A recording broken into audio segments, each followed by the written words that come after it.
அனைவருக்கும் கிறிஸ்து பிறப்பு வாழ்த்துக்களும் வணக்கங்களும். கிறிஸ்து பிறப்புங்கிறது எங்கள் குடும்பத்தை பொறுத்த வரைக்கும் அது ஒரு சிறிய பாஸ்கர்.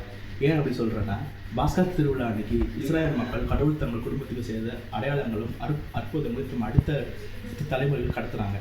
அதே போல் பிரான்சிஸ் அசிசியா கிறிஸ்து பிறப்பை காட்சிப்படுத்தி அடுத்த தலைமுறை கடத்துறாரு. அதைத்தான் நாங்கள் எங்கள் குடிலாம் நாங்கள் வச்சுருக்கிறோம். நீ வற்றாத நீரூற்றைப் போலவும் நீர்ப்பாய்ச்சலான தோட்டத்தைப் போலவும் இருப்பாய் என இறைவாக்கினர் எசாவின் கூற்றிருக்கிறப்ப, குழந்தை இயேசு நம் இல்லங்களிலும் உள்ளங்களிலும் பிறக்கும் பொழுது நம் வாழ்வு மாறும் என்பதை எடுத்துரைப்பது போல இந்த குடலை அமைத்துள்ளோம். குழந்தை இயேசு ஒரு மாட்டுக் கொட்டகையில் பிறந்ததை காட்சியாக கொண்டு வந்துள்ளோம். வசதியான வீடுகளுக்கு இடையே தங்க இடம் ஏதுமின்றி நம் இயேசு பாலன் பிறந்தார்.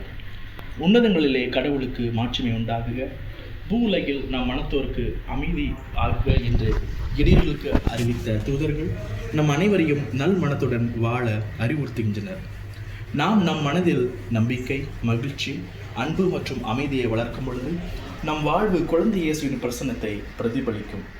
நம் வாழ்வில் ஒன்றுக்கும் 100ஆக மகிழ்ச்சி, அன்பு, அமைதி மற்றும் நம்பிக்கை பெருகி செழிப்பாக மாறும் என்பதை வலியுறுத்தும் விதமாக இந்த தோட்டத்தை அமைத்துள்ளோம். இடர்களின் பட்டி காட்சிப்படுத்தப்பட்டுள்ளது. மாரடையும் குடிலில் இயேசுவிற்காக இடம் தந்து பெருமை கொண்ட கால்நடைகள் காட்சிப்படுத்தப்பட்டுள்ளது.